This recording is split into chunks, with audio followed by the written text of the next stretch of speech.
En el presente video hablaremos acerca de Histoplasma capsulatum, que es un patógeno que puede ocasionar histoplasmosis. Las primeras se caracterizan por desarrollar un micelio blanco algodonoso con abundantes hifas aéreas. Produce macroconidios y microconidios. En las colonias del tipo B presentan un micelio escaso aplanado de color canela a pardo oscuro con hifas pigmentadas estrechas. Por lo general, entre los 10 y 14 días, la colonia pasa a cubrirse de numerosos macroconidios tuberculados, con proyecciones espiculadas en la superficie y muy pocas hifas.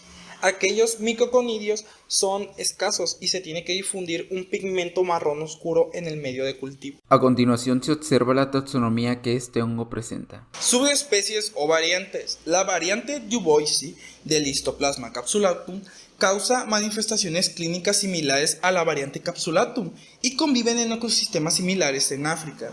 Pero la variante Duboisi, a diferencia de la variante capsulatum, está restringida a las áreas tropicales de África, causando en el ser humano micosis cutánea, subcutánea y lesiones en huesos. Etiología. Se cree que el Histoplasma capsulatum tiene la habilidad de coevolucionar con el huésped más frecuente, que serían los murciélagos, ya que la fisiología mitocondrial de estos ha evolucionado para tolerar la alta carga de estrés oxidativa, lo que le permite ser más tolerante al parasitismo intracelular en comparación con otros mamíferos. Las aves y murciélagos también pueden infectarse esporádicamente con este hongo, por lo que pueden constituir en medio de dispersión, ya que muchos de estos reservorios son especies migratorias, principalmente en países endémicos. Además, el hongo también se ha detectado en otros animales, como por ejemplo los babinos, los mapaches y hasta animales domésticos como serían los felinos y caninos, por lo que se sugiere que los mamíferos también podrían estar involucrados en los complejos mecanismos de expectación y de dispersión de este hongo. Como parte de la morfología podemos observar algunos microconidios tuberculados y también algunos de pared lisa. Varía mucho la apariencia granular a algodona, color marrón o blanco.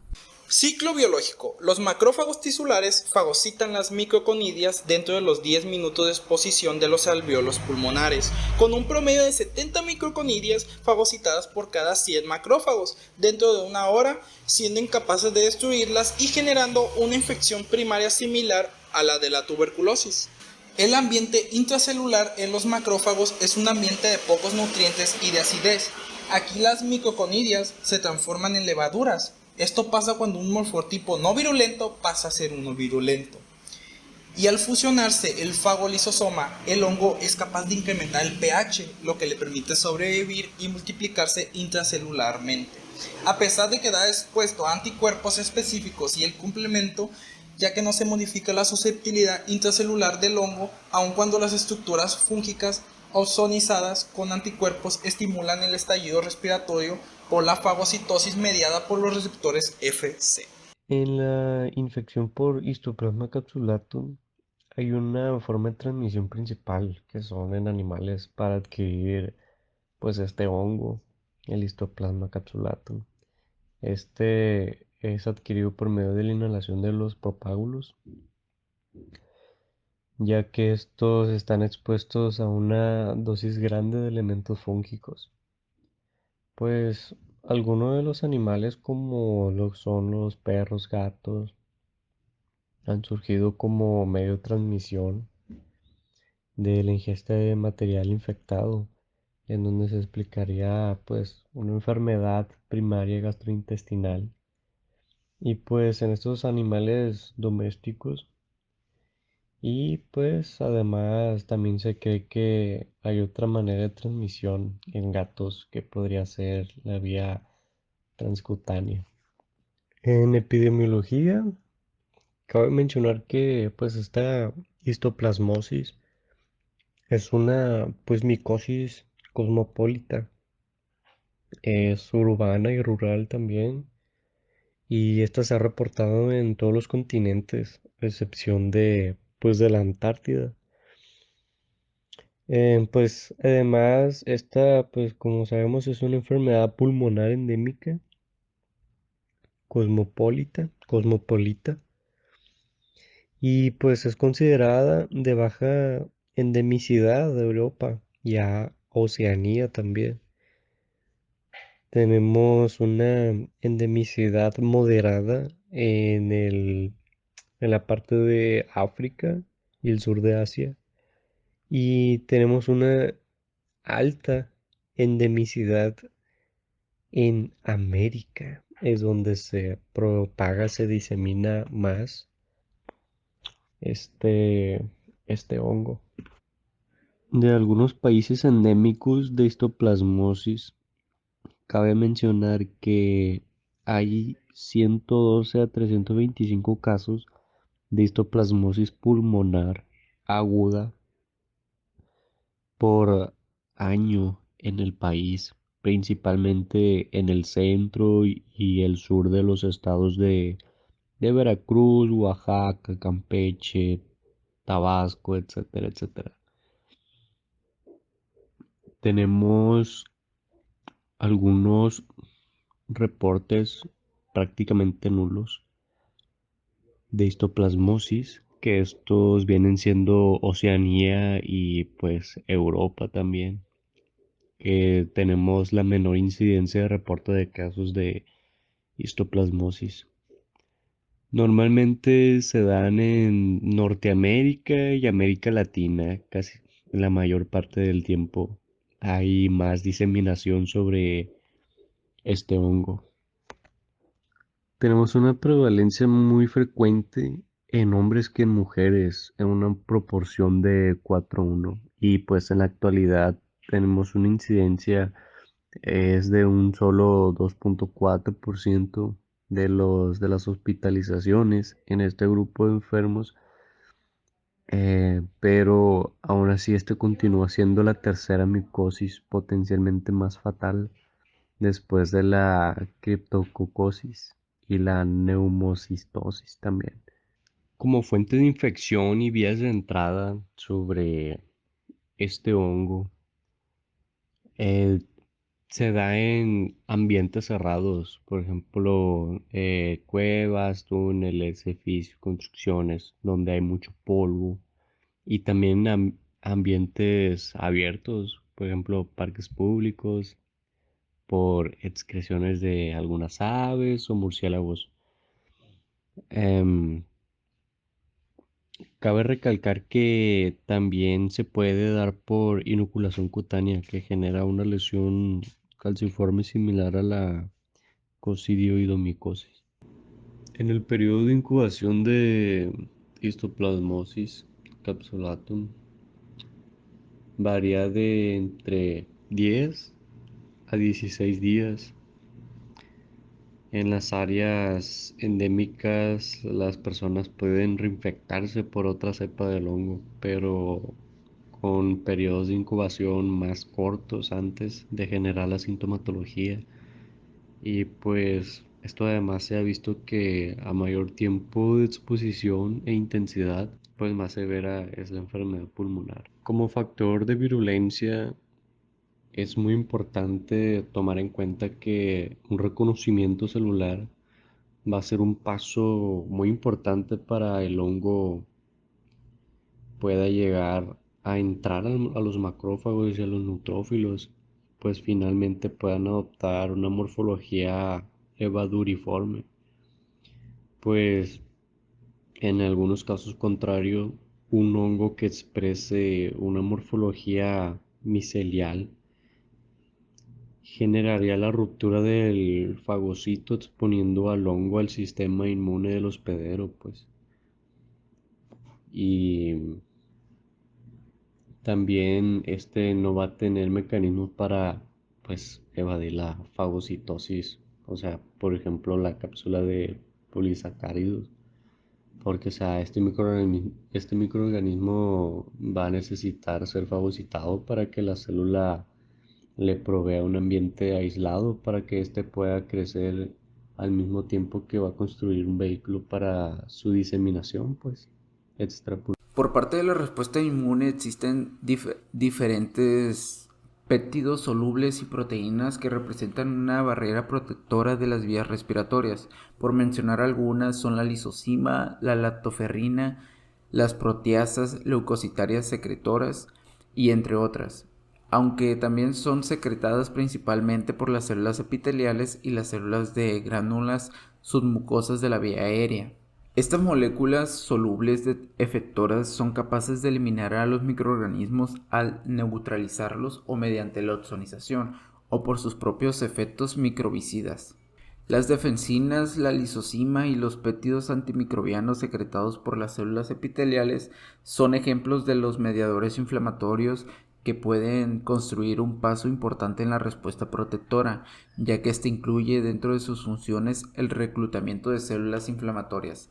Por lo tanto, la directa de efectores antimicrobianos. A continuación se puede observar un cuadro con los diferentes tipos de receptores que se pueden utilizar en una respuesta inmunológica.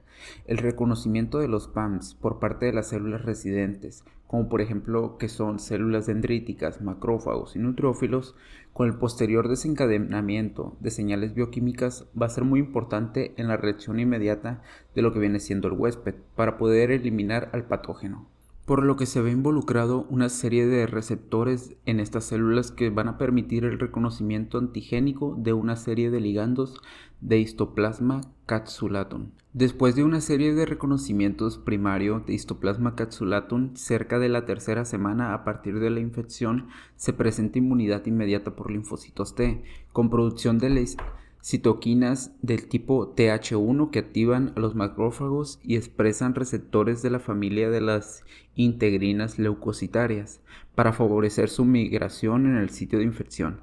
También se expresan más receptores del complemento CR3 y CR4 y receptores de tipo lectina C, como la lectina tipo 1, donde tanto las levaduras como microconidias se adhieren a los macrófagos y se liberan citoquinas como interleucina 2 e interleucina 12, generando un reclutamiento de macrófagos tisulares y monocitos. Histoplasma capsulatum se acopla a estos receptores de las células fagocíticas para poder ser fagocitado, pero debe de hacerlo sin despertar alguna señal por parte de los receptores de reconocimiento de patrones, por lo que se ha visto un reconocimiento de 101 de Histoplasma capsulatum. Se da en menor grado de los PANs por otros hongos oportunistas, generando la respuesta celular innata y se vuelve inefectiva. Inmunidad innata celular contra histoplasmosis. Algunos fagocitos profesionales, como lo que viene siendo polimorfonucleares, células dendríticas y otros macrófagos,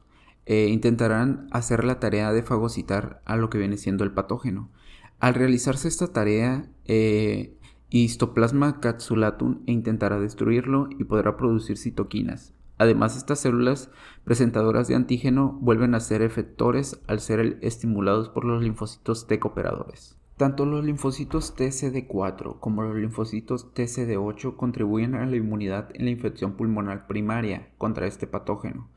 Esto se ha demostrado al transferir TCD4 reactivas contra Histoplasma capsulatum a ratones, confiriéndoles resistencia a la infección. Además, también se ha visto que el aclaramiento de las levaduras en los tejidos de los ratones infectados se ve deteriorado cuando estos ratones carecen de células TCD8. En cambio, en la infección pulmonar secundaria, la presencia de cualquiera de estas dos células TCD4 o TCD8 basta para que los sujetos experimentales en los modelos murinos logren sobrevivir a la reinfección, pero la muerte se produce si ambos tipos de células faltan. Algunas de las manifestaciones clínicas que puede ocasionar Histoplasma capsulatum son histoplasmosis pulmonar aguda, histoplasmosis pulmonar crónica y también histoplasmosis progresiva diseminada. La histoplasmosis pulmonar aguda en su forma benigna es indistinguible en un resfriado común. Los síntomas más frecuentes son inespecíficos, pueden ser fiebre, malestar general, cefalia, mialgia, anorexia, tos no productiva y dolor torácico. Por otro lado, tenemos histoplasmosis pulmonar crónica. Esta se desarrolla en adultos varones entre la tercera y la cuarta década de la vida, residente en áreas endémicas, construye factores predisponentes, el hábito de fumar y los defectos anatómicos persistentes. Por último y no menos importante, tenemos histoplasmosis progresiva diseminada. Esta se presenta casi exclusivamente en los individuos con factores de riesgo que comprometen la inmunidad mediada por células, como vienen siendo personas con VIH-Sida, personas que se tratan con tratamientos de corticoides y otros agentes inmunosupresores. Por otro lado, también tenemos algunos trastornos hematológicos y también personas que tienen trasplante de órganos. La infancia, cuando aún está inmaduro el sistema inmunológico, también se considera un factor de riesgo.